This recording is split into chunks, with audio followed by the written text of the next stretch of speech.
for that third act, the very end of the movie, there's that voiceover, right? Now, I watched the director's cut of this movie, is what I just recently Oh, watched. the special edition, I guess, or whatever. Well, yes and no. I don't know because so when I watched it, I watched it off Amazon Prime, Okay. and in my version, it ended with the voiceover when they're driving on the road, and it just kind of shows the pavement. Oh yeah, that's the way it should end. I thought it was a very effective ending. But then, when you're looking at the alternate ending with her son in the future, where the, Judgment Day didn't happen, and everything's fine, like, I thought that was interesting. Like, that wasn't in my version, so I don't know what version that's in. I think there's, because there's so many releases and versions of everything, right? Of Terminator 2, and then, but I don't know if the names change or like what they're called. There's Terminator 2, there's a theatrical cut.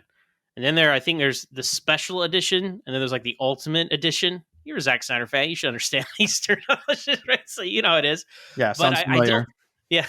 But I think the ultimate one literally just has the alternate ending.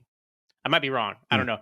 But the special edition is the one that has all the stuff with the chip they take out of his head and the T-1000 malfunctioning. I'm like, so, I mean, I grew up watching the normal version because that's what we had on, tape, right? Right. But then as soon as the Blu-rays came out and stuff, I always watched the special edition now because I feel like that's really a more complete story. It fleshes out Miles Dyson, his family some more. Like there's good extra stuff in there.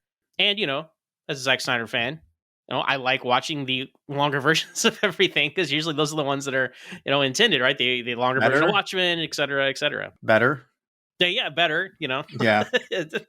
But in the case of the Ultimate Edition, if that's what we're going to call it, with the alternate ending, no, that is not good. I'm glad they took that out because there's something about just like they literally said the unknown future, and you're on the road, and you're like, all right, what's going to happen?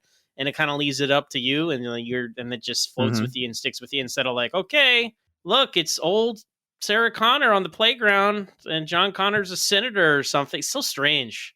I'm glad that's not in one of like the more readily available versions of the movie because that kind of puts a stamp on it. Now it does close the circle, which would mean there'd be no more sequels, which would have probably been for the best.